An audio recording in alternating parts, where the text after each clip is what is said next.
in Clovis Kasali, who used to be our correspondent in Southeast Asia. Good afternoon, Clovis. Good afternoon. How has the opposition reacted to this decision from the court today? Well, to start, it has to be said that this decision does not really come as a surprise. But the members, the highest officials in the Thai Raksashat party, were still hopeful that the court would not take this decision.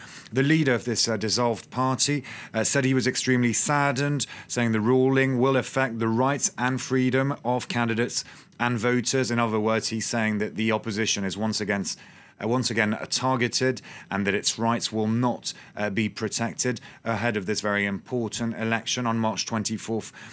Worth talking about this opposition party, Thai Raksashat. It's not the main opposition party.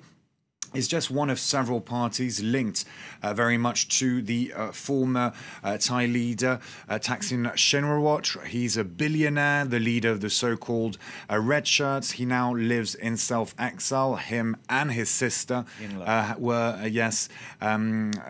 accused of wrongdoings. And if they were in Thailand, they would have been put behind bars. So basically, they've left the country, but they are accused of very much still having an influence on Thai politics.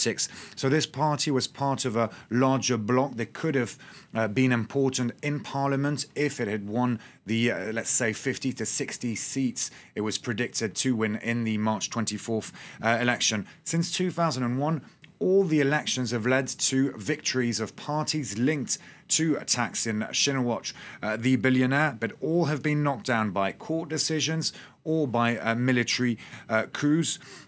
This country, Thailand, is very much divided between what you call the yellow vest, who are supposedly pro-monarchy and pro-army especially, and the red vests, who are seen accused of being corrupt, populist movements, and who are accused by the yellow shirts of being anti-monarchy, which is not at all what the red shirts say. Worth pointing out maybe also that the military junta in power with General Prayut, well, they've delayed this election several times. Some people said there would never be an election, but it is happening, presumably, in March 24th.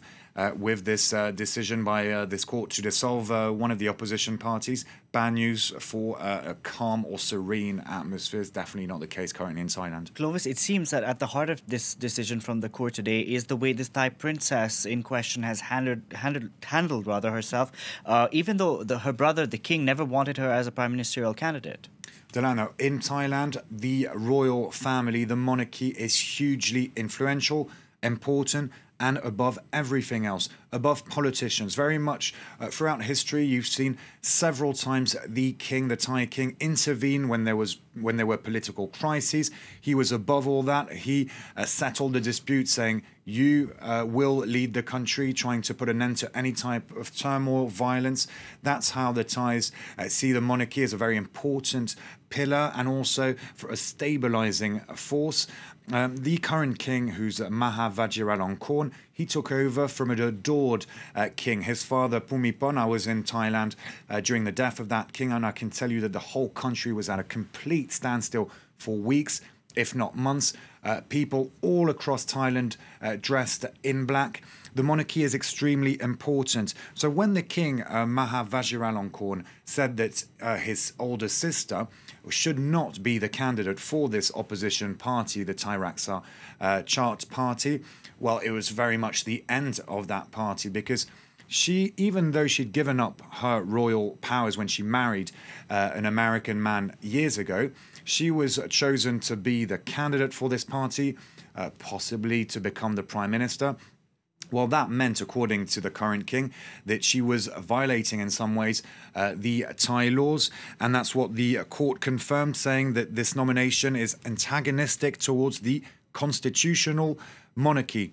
Maybe one last piece of information. Some observers have stressed an important, possibly important moment today. There's been an unprecedented ceremony with the Commander-in-Chief of the Army of Thailand taking part in a ceremony where he vowed to only support a government loyal to the monarchy.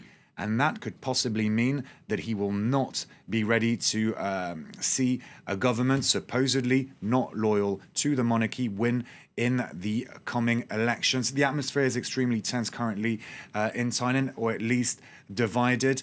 But from this court decision, it does seem that the military junta appears stronger than ever. We'll see what happens on March 24th. Clovis, thank you very much for that. Clovis Casali reporting there.